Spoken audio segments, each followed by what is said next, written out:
So one of the methods I usually use is the plastic bagging method, especially if you're using seeds that you're not sure are still good to use. So the first step is to find a plastic bag that's still working that you can seal, so you can keep the moisture inside the bag so you don't need to water repetitively throughout this germination period.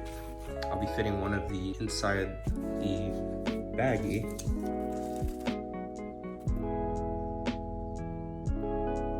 The only reason I have a heat mat is because it doesn't go over 65 degrees. It's in the basement. You don't necessarily need these, especially if you have a warm environment in your house that stays above 70 degrees, or if you have one of those vents in your ground, you can utilize the heat.